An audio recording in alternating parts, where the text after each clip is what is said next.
지난 주일에는 하나님께서 그 신실하심으로 우리에게 약속하시는, 보장하시는 세 가지 약속을 말씀드렸습니다. 우리의 죄를 용서하실 것을 약속하시는데, 그냥 우리의 이 허물과 잘못을 하나님 앞에 고백하면, 참회하면 하나님께서 우리를 용서하실 뿐만 아니라 모든 그 불의함에서, 모든 부정한 것에서 우리를 깨끗게 하시는데, 죄의 권세가 우리의 삶에서 끊어지게 하신다. 그래서 우리의 삶에서 끊어버리지 못했던 나쁜 습관, 그런 나쁜 생각, 나쁜 부정적인 언어와 이 행동의 이런 모든 습관들, 내가 벗어버릴 수 없었던, 벗어나지 못하던 죄의 올무에서 벗어나게 하시고 모든 죄의 결박이 끊어져서 하나님이 우리의 삶을 향해 가지고 계신 그 복된 삶, 긍정적인 삶으로 변화되는 길을 열어주시는 줄로 믿습니다. 두 번째는 하나님께서 우리에게 인도해 주실 것을 약속하시는데, 어디로 가야 할지 방향을 알지 못할 때, 우리에게 닥친 이 문제를 해결해야 할 길을 알지 못할 때 하나님을 찾으면, 우리가 하는 모든 일 가운데 하나님, 그분이 하나님 되심을 인정하면 우리의 갈 길을 인도하신다. 곧게 지름길로 인도하신다. 인생을 우리가 뺑뺑 돌아 허송세월하지 않고 우리 꼭 가야 할 길 곧게 인도하신다. 마지막으로 하나님께서 우리가 경험한 모든 억울함과 불의함을 풀어주신다. 하나님께서 온 인류를 심판하시는 날이 다가오는데, 모든 불의함과 악을 심판하시고 하나님의 백성들의 모든 억울함을, 불의함을 풀어주실 날이 다가오기에 우리가 스스로 복수하려고 하지 말고, 이 원수 갚는 것 나에게 맡기라고 말씀하신 하나님께 맡기고, 하나님이 정의롭게 심판하실 때까지 맡기고, 우리는 대신 하나님이 주시는 마음에 이 평안과 감사로, 기쁨으로 사는 삶을 선택하라고 말씀하십니다. 지난 주일에 이어서 오늘도 하나님의 신실하심으로 보장하시는 세 가지 약속을 추가로 함께 살펴보겠습니다. 첫째는 하나님께 바치고 이웃에게 베풀고 나눈 것에 대해서 하나님께서 보상하실 것을 약속하십니다. 누가복음 6장 38절인데요 남에게 주라, 그러면 너희가 받을 것이라. 그것도 많이 꾹꾹 눌러 흔들어서 넘치도록 너희 품에 안겨줄 것이라. 너희가 남을 저울질하는 만큼 너희도 저울질을 당할 것이라. 예수님께서 이렇게 말씀하셨는데, 우리의 물질 생활, 재정 분야에서 하나님의 그 원리를 가르쳐 주시는 말씀입니다. 풍성하게 베풀고 이웃에게 나누면 하나님께서 우리에게 풍성하게 되돌아오게 하신다고 말씀하십니다. 잠언 22장 9절입니다. 남을 잘 보살펴주는 사람은 복을 받을 것은 그가 자기의 먹거리를 가난한 사람에게 나누어 주기 때문이라. 남을 잘 보살피는 사람이라는 이 말씀을 영어 성경은 a generous man, 풍성하게 베풀고 나누는 사람이 자기도 축복을 받는다고 번역했습니다. 잠언 11장 25절, 남에게 베풀기 좋아하는 사람은 번영하고, 어떤 사람이 번영한다고요? 남에게 베풀기를 좋아하는 사람이 번영하고, 남에게 물을 주는 사람은 자신도 목이 마르지 않게 될 것이라. 심은 대로 거두는 원리를 말씀하시는데, 이게 대인 관계에서만 적용되는 원리가 아니라 하나님과 우리 사이의 대신 관계에도 이 원리가 적용되는 것입니다. 내가 하나님과 이웃을 향해 인색함이 아니라 너그러움으로, 풍성함으로 하나님께 바치고 이웃과 나누면 하나님께서 풍성하게 보상하실 것을 약속하십니다.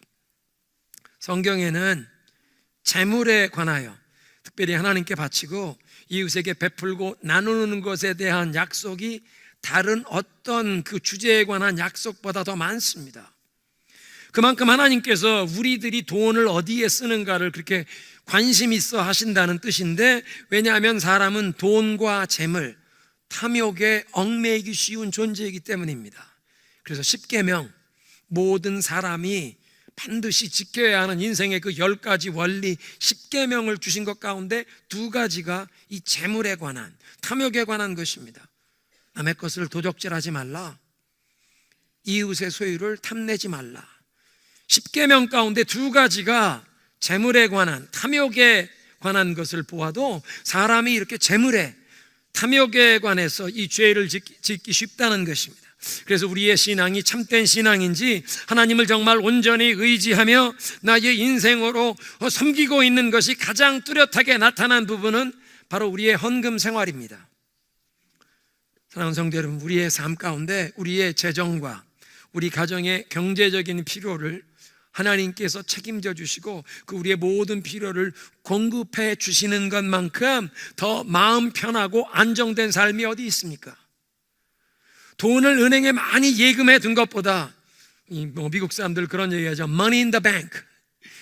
사람이 든든하게 느끼는 게 money in the bank, 돈을 많이 은행에 예금해 둔 것 때문이 아니라 하나님이 나를 책임져 주셔서 나의 삶, 우리 가정의 모든 필요를 하나님이 책임져 주시는 것, 그것이 가장 마음 편한 안정감이 있는 삶이 되는 줄로 믿습니다. 그래서 11조 생활이라는 것은 나의 경제 생활, 우리 가정의 재정 분야에 하나님의 오너십, 하나님의 절대 주권을 인정하는 것입니다. 그래서 우리 삶에 하나님이 주인 되심을 완전히 인정해 드리는 부분마다 하나님께서 완전히 책임져 주실 줄로 믿으시기 바랍니다. 나의 건강, 나의 스케줄에 하나님이 주인 되심을 인정하시면 하나님이 나의 건강을 책임져 주시고, 우리 가정의 경제 상황, 하나님이 완전한 주인 되심을, 그 오너십을 인정해 드리면 하나님의 그 주인 되심을 우리가 인정하는 그 부분에 하나님의 명예를 걸고 하나님이 책임져 주시는 줄로 믿으시기 바랍니다. 그래서 잠언 3장 9절에 이렇게 말씀하십니다. 내 재물과 내 수확물의 첫 열매로 여호와를 공경하라. 그리하면 내 창고가 가득 차고 내 포도주통에 새 포도주가 넘칠 것이라. 우리가 쓰고 남는 여유에서 하나님께 바치고 헌신하는 것이 아니라 우리의 첫 열매를, 우리의 수확의 그 첫 부분을 가지고 honor God with first fruit, 하나님을 높이고 존중해 드리는 것, 첫 열매를 가지고 드리고 그 다음 것, 남는 것 가지고 우리의 삶의 필요를 채우라는 것입니다. 그렇게 하면, 그렇게 하나님께 최우선순위를 드리면 하나님께서 우리의 삶의 모든 필요를 채워주신다. 그렇게 하나님께 최우선순위를 드리며 그 첫 열매를 드린다는 그 자체가 하나님께서 나의 모든 필요를 공급하시는 분임을 인정하면서 그 하나님의 신실함을 기대하며 하나님을 향한 감사를 표현할 때 하나님이 풍성하게 우리에게 공급해 주실 줄로 믿습니다. 하나님을 향해 인색하면요, 우리의 삶이 궁색해지고 하나님을 위해 풍성하게 헌신하면 하나님께서도 풍성하게 갚아주십니다. 믿으십니까? 여러분 가운데도 또 주변에 내가 누구에게 선물 받는 것보다 더 큰 선물로 항상 답례하기를 원하는 그런 분들 계시죠? 근데 여러분, 한 가지 알 것은 우리는 하나님께 받은 것보다 더 큰 것으로 답례할 수가 없습니다. 왜냐하면 하나님은 항상 가장 풍성하게 주시는 분이시기 때문에 우리가 하나님께 무엇을 드리든 어떤 것으로 헌신하든 하나님은 그보다 더 좋은 것, 더 큰 것으로 더 풍성하게 주시기 때문에 You cannot outgive God. 하나님보다 더 풍성하게 누구에게 무엇을 베풀거나 줄 수 없다는 것입니다. 하나님보다 풍성하게 베풀 수 없다. 여러분의 삶에 하나님께 바치고 이웃과 나누는 것을 신실하신 하나님께서 보상할 것을 약속하시게, 풍성한 마음으로 하나님께 헌신하시고 이웃에게 베풀고 나누기를 기뻐하셔서 하나님께서 여러분들의 삶에 풍성함으로 공급해 주시고 여러분의 가정의 모든 필요를 채워주시기를 그리스도의 이름으로 축원합니다. 두 번째 약속은 하나님께서 끝까지 나를 버리지 아니하시고 구원하실 것을 약속하십니다. 우리 신앙의 여정에서 오직 예수님 그분이 나를 죄에서 구원하실 분이라고 믿고 그 예수님을 의지하며 따르기로 결단하는 시간이 반드시 필요한데요, 성경이 가르치는 사실은 우리 인간이 우리의 선행으로 공로를 쌓아서 천국에 들어갈 자격을 얻을 수 있는 사람은 아무도 없다는 것입니다.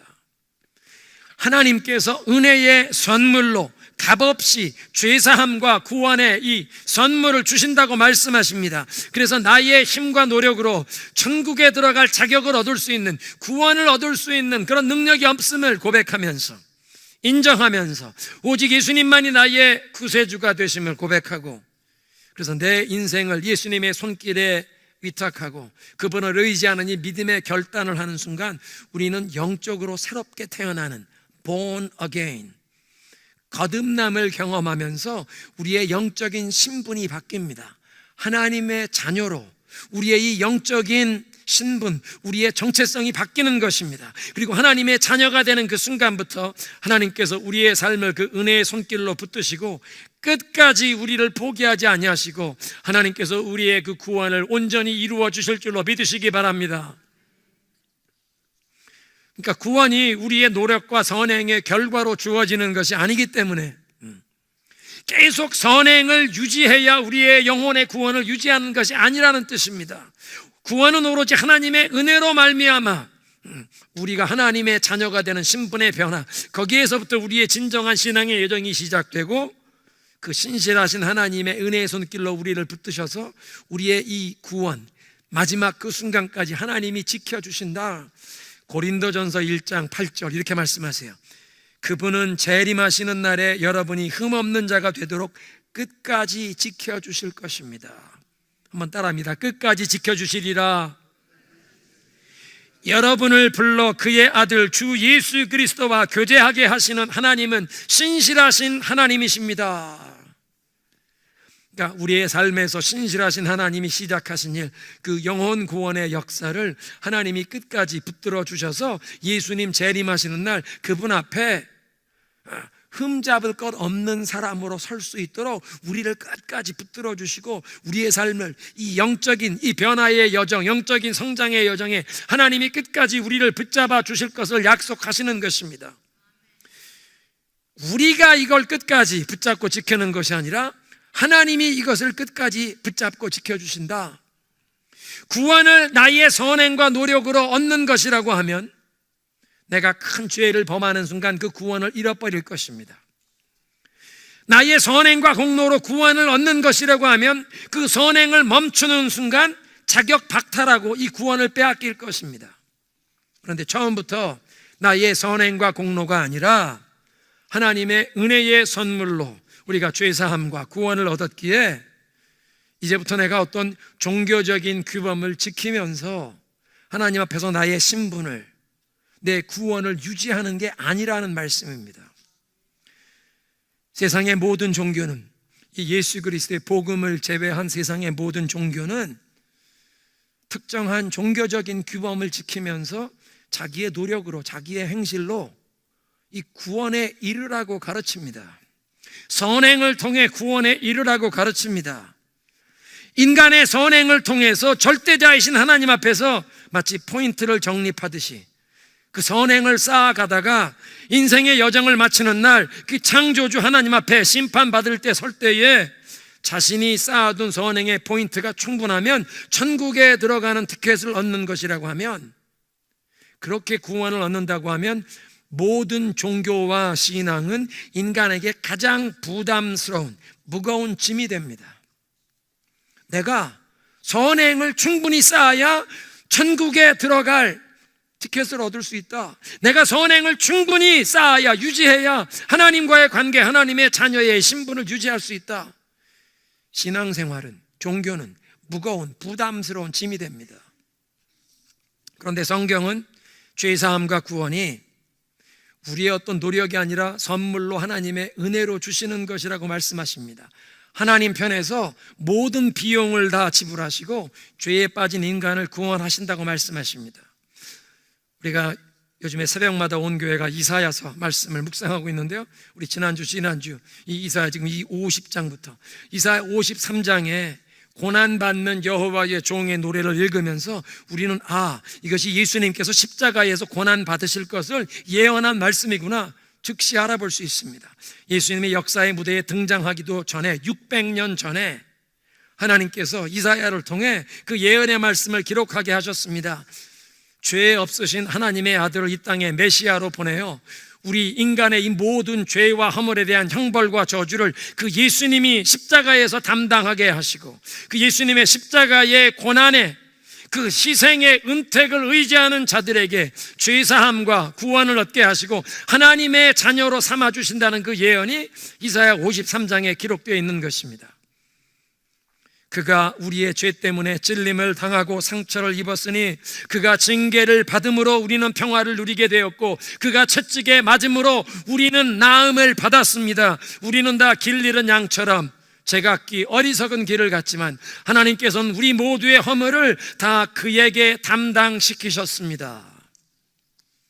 이렇게 하나님 편에서 모든 비용을 다 지불하시고 우리를 구원하시기 때문에 그 은혜로 구원받은 사람들에겐 이제 우리가 선행을 해야 되는 것이, 나의 영혼을 구원하기 위해 충분히 이 선행과 공로를 쌓아야 하는 이런 영적인 부담감, 어떤 종교적인 의무, 그런 것이 아니라, 이 무거운 짐이 아니라 나를 구원해 주신 그 하나님의 은혜에 감사하는 마음으로, 그 하나님의 은혜, 하나님을 기억하며 하나님을 향한 사랑으로 기쁨과 자원하는 마음으로 선행을 실천할 수 있는 줄로 믿습니다.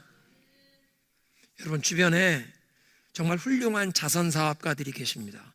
많은 사람들에게 베풀고 나누고, 나는 죽을 때 전 재산을 사회에 환원하겠습니다, 기부하겠습니다, 정말 훌륭한 이런 자선사업가들이 계신데요, 만약 그분들이 가지고 계신 이 신앙의 개념이 내가 충분히 선행을 쌓아야 천국에 들어갈 수 있는 자격을 얻는다, 그런 신앙적인 개념을 가지고 계시다면 자기의 전 재산을 다른 사람들을 위해 다 나눠주는 이 자선사업가의 그 마음의 가장 바탕에는 내가 이런 정도의 선을 베풀어야 내 영혼을 구원할 수 있다는 자기 자신을 구원하려는 그 마음이 들어가 있을 수밖에 없습니다.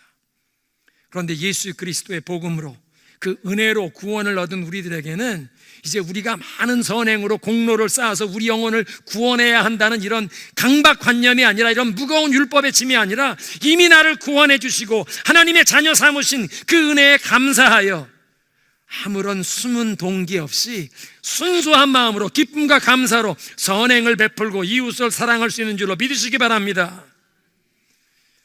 그래서 어떤 종교적인 의무감이 아니라 하나님의 그 구원의 은혜에 감사하며 기쁨과 감사로 선행을 실천하는 것이 우리의 삶이 되어야 할 줄로 믿습니다.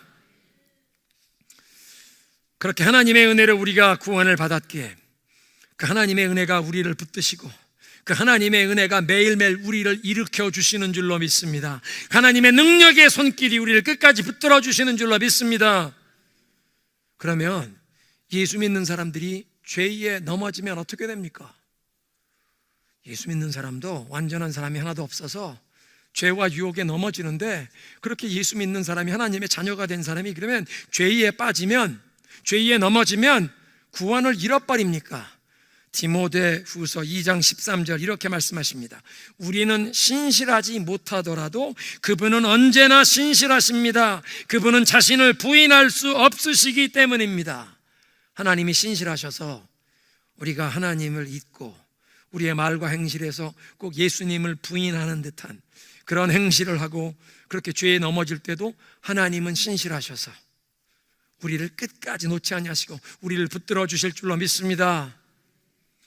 여러분, 우리 인생의 여정에 어렵고 힘든 일을 만나고 그 환난이, 그 고통이 계속 오랫동안 지속되다 보면 마음에 낙심이 찾아오고 실망, 의심이 찾아오기도 합니다. 아니, 이렇게 계속 이 어려움이, 고통이 계속되면 내가 무엇 때문에 하나님을 믿어야 하나? 하나님 나에겐 관심이 없으신가 보다, 그런 의심이 떠오를 수 있습니다. 마치 우리가 하나님 붙잡고 가던 손을 놓으려고 하는 것 같은데, 여러분 잘 들으십시오.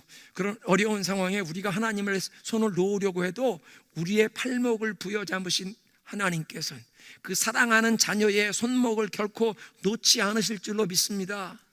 우리가 하나님 손을 놓아도 하나님 우리 손목을 부여잡고 놓지 아니하시는데, 왜냐하면 신실하신 하나님께서 우리를 사랑하시기에 끝까지 포기하지 않으시는 것입니다. 내가 예수님의 손길을 뿌리치고 싶은데도 하나님께서는 너 아무리 그래도 내가 널 놓을 수 없다. 얘야, 내가 네 손 놓으면 너는 죽는다. 나는 절대로 너를 놓지 않으리라. 하나님께서 우리를 끝까지 붙잡으시고 책임져 주실 줄로 믿습니다. 우리의 영혼 구원은 하나님의 그 능력이, 하나님의 은혜의 손길로 우리를 붙잡고 계신 것이라고 말씀하십니다. 그래서 예수님이 요한복음 10장 28절에 이렇게 말씀하세요. 내가 그들에게 영생을 주노니 멸망하지 않을 것이요 아무도 그들을 내 손에서 빼앗을 자가 없느니라. 아무도 우리를 누구의 손에서? 예수님의 손에서 빼앗을 자가 없다고 말씀하십니다. 그러니까 예수님께서 능력의 손길로 우리를 붙들고 계시며 어떤 상황에도 우리를 놓지 아니하시고, 막 우리가 예수님의 손을 뿌리치려고 할 때도 예수 그리스도께 나의 삶을 한번 의탁한 사람은 주님이 우리의 팔목을 놓지 아니하십니다. 그래서 사도 바울이 고백했는데 디모데후서 1장 12절, 그래서 내가 이런 고난을 받고 있으나 조금도 부끄러워하지 않는 것은 내가 믿는 그분이 어떤 분인지 알고 내가 그분에게 의탁한 그것을 예수님 재림하시는 그날까지 반드시 지켜주실 것을 내가 확신합니다. 내가 믿은 그분을 내가 알고 내가 그분에게 의탁한 그것을 예수님 재림하시는 그날까지 그분이 지켜주실 것이라. 이게 그 찬송가 310장의 사실은 후렴 가사 영어 원문입니다. 하나님의 은혜로 있을 데 없는 자 왜 구속하여 주는지 난 알 수 없도다. 내가 믿고 또 의지함은 내 모든 형편 아시는 주님 늘 보호해 주실 것을 나는 확실히 아네. 그 내가 믿고 의지함은 영어 가사는 이렇게 됩니다. But I know whom I have believed. 나는 아네 누구를 믿었는지. And am persuaded. 그리고 나는 이제 확신합니다. That he is able to keep that which I've committed unto him against that day. 내가 그분에게 위탁한 그것을 그날까지, 예수님 재림하시는 그날까지 지키실 수 있는 것을 나는 확신합니다. 나는 이미 설득되었습니다. 흔들리지 않는 확신이 있습니다. 주님이 나를 끝까지 지켜주실 줄로 믿습니다. 따라하겠습니다. 예수님께서 재림하시는 날까지 지켜주신다. 신실하시기 때문에 그렇습니다. 세 번째로, 하나님께서는 나의 봉사와 섬김을 기억하신다. 여러분 중에 항상 올바르고 선한 일에 힘쓰며 살려고 최선을 하시는 분들이 많이 계실 줄로 압니다. 다 여러분 다 그런 자세로 살아가시는 분들이라고 믿습니다. 그런데 가끔 그렇게 느끼죠. 아니 내가 이렇게 열심히 수고하는 게 다 무슨 소용이 있나? 아무도 알아주는 사람이 없는데. 내가 가정과 직장에서 어떤 일이 필요하고 어떤 일이 해야 되는지, 어떤 일이 올바른 일인지 알지만 누구도 알아주지 않는데 내가 뭐하러 이렇게 수고하고 내가 왜 이런 사소 고생을 해야 하나? 많은 여성들이 느끼십니다. 우리 남편이나 우리 자녀들은 내가 얼마나 수고하는지 전혀 알지 못해요. 우리 집에서 내가 하는 역할을 그냥 당연한 듯 받아들이고 나를 어프리시에이트 하지 않습니다. 마더스데이 빼고는. 그렇게 느껴보신 적 있으시죠? 우리 여성들. 어떤 분은 느낍니다. 내가 직장에서 최선을 다해서 열심히 일하고 정말 좋은 결과를 만들어내기 위해 성실하게 많은 일을 감당하는데 적당히 하는 것이 아니라 정말 꼼꼼히 철저하게 최선의 노력을 투자하고 대인관계에서도 항상 동료들을 배려합니다. 그런데 내 상관이 나의 성실함을 알아주지 않습니다. 우리 보스가 관심이 없는 것 같아요. 한 번도 칭찬이나 등 두들기며 격려하는 것 없습니다. 아니, 이런 상황에 내가 무엇 때문에 아무도 알아주지 않는데 다른 사람도 하지 않는 일 찾아 하면서 최선의 노력으로 열심히 수고를 해야 합니까? 그런데 성경은 말씀하시기를 우리가 성실하게 열심히 최선의 노력을 하는 그 모든 것을 하나님이 다 지켜보시고 기억하신다고 말씀하십니다. 히브리서 6장 10절, 하나님은 불의하지 아니하사 너희 행위와 그의 이름을 위하여 나타난 사랑의 봉사를 잊어버리지 아니하십니다. 그래서 사도 바울이 종들에게, 상전을 두고 있는 종들에게 노예 제도가 있던 시대에 쓴 글이니까 그것을 오늘 우리식으로 얘기하면 우리 고용인 인플로이들에게 직장에서 어떻게 근무해야 하는지 최선을 다하십시오. 위에 있는 그냥 상관의 눈치만 보면서 최선을 다하는 것이 아니라 하나님의 시선을 의식하며 최선을 다해 일하면 직장 상관이 알아주지 못해도 하나님이 보시고 기억하시고 하나님이 상급을 주신다. 내가 하나님을 섬기는 사람이기 때문에 최선을 다해서 일하는 사람, 하나님이 상급을 주실 줄로 믿습니다. 우리 교회에도 많은 분들이 여러 분야에서 봉사하고 계십니다.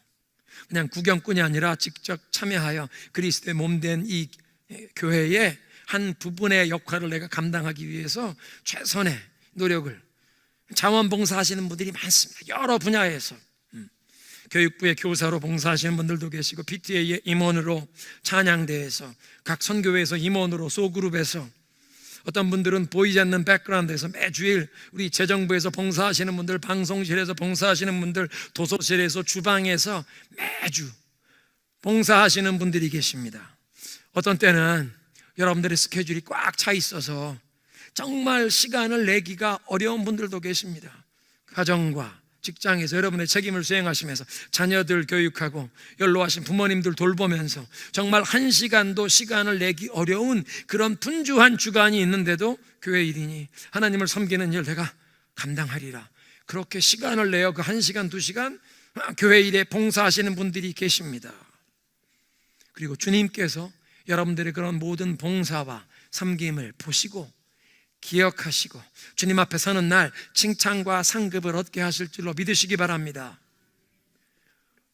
그러면 이제 한 가지 질문은, 여러분, 하나님께서 여러분에게 주신 건강, 여러분에게 주신 시간, 여러분 경험, 여러분 재능, 그 모든 것 가지고 하나님을 섬기는데 어떤 부분에 지금 봉사하고 계십니까? 하나님께서 그냥 단순히 여러분 직장 일과 경제 활동만 위해서 그런 재능과 건강을 주신 게 아니라 하나님을 섬기고 예수 그리스도의 이름으로 이웃을 섬기고 베풀며 축복의 통로가 되도록 우리에게 재능과 은사와 건강과 경험과 이 모든 시간과 기회를 주시는 것입니다. 그리고 하나님 말씀하시는데 하나님 앞에 충성하고 봉사한 것 하나님이 반드시 기억하시고 상급을 주신다고 하는데, 여러분은 여러분의 시간을 하나님을 위해 얼마나 사용하고 계십니까? 만약 24/7 다 그냥 그 시간이 나 자신을 위해 사용하고만 있다면 하나님 앞에 설 때 어떤 상급을 기대할 수 있겠습니까? 하나님을 향해 충성한 것만 상급이 있는 것입니다. 그리고 이제 우리는 주님 앞에 서는 날 칭찬과 상급을 얻기 위해 충성하기를 소원하는 것입니다. 여러분, 성경에 수백 가지의 약속, 지난주에 말씀드렸죠? 7,000가지의 약속이 주어졌고 신실하신 하나님께서는 그 약속을 우리의 삶에 이루어 주시길 원하시는데, 중요한 사실은 이 모든 약속이 오직 예수 그리스도를 통해서 하나님과 관계가 있는 하나님의 자녀가 된 사람들에게만 유효한 약속이라는 것입니다. 내 마음을 열고 예수님께 나의 삶을 의탁하는, 나의 삶을 맡기는 그 믿음의 결단으로 born again, 거듭남을 하는 그 순간부터 우리가 하나님의 자녀가 되어 하나님의 그 모든 약속이 우리에게 주어지는 줄로 믿으시기 바랍니다. 고린도 후서 1장 20절입니다. 하나님의 모든 약속은 그리스도 안에서 예가 되느니라. 한번 따라합니다. 하나님의 모든 약속은 그리스도 안에서 예가 되느니라. 성경에 적힌 모든 약속이 예수 그리스도 안에서 우리에게 예스가 되는 것을 믿으시고 그 예수님을 믿고 의지하면서 여러분의 삶의 풍성한 이 하나님의 축복을 경험하시기를 축원합니다. 말씀을 정리합니다. 하나님께 바치고 이웃에게 베풀고 나눈 것 하나님께서 풍성하게 보상하신다고 말씀하십니다. 풍성하게 하나님께 헌신하시고 이웃에게 베풀고 나누기를 기뻐하시면서 하나님께서 여러분의 삶에 풍성하게 공급하시고 하나님이 책임져 주시는 개인과 가정이 되시기를 그리스도의 이름으로 축원합니다. 두 번째, 하나님께서 끝까지 나를 버리지 아니하시고 구원하신다. 내가 선행으로 충분한 공로를 쌓아 구원을 얻는 것이 아니라 하나님께서 모든 비용을 지불하시고 우리를 죄에서 건져주셨기에 그 은혜를 깨달은 우리는 이제 어떤 종교적인 의무감에서 마음에 내키지도 않는데 이걸 반드시 해야만 한다는 무게 있는 강박관념이 아니라 기쁨과 감사로 선행으로 나아갈 수 있는 줄로 믿습니다. 하나님을 향한 봉사를 기억하시고 주님 앞에 서는 날 칭찬해 주실 것을 말씀하십니다. 사랑하는 성도 여러분, 하나님이 여러분이 주신 시간, 건강, 재능, 은사 주님을 위해 충성하셔서 하나님 앞에 서는 날 칭찬과 상급을 얻게 되시길 그리스도의 이름으로 축원합니다.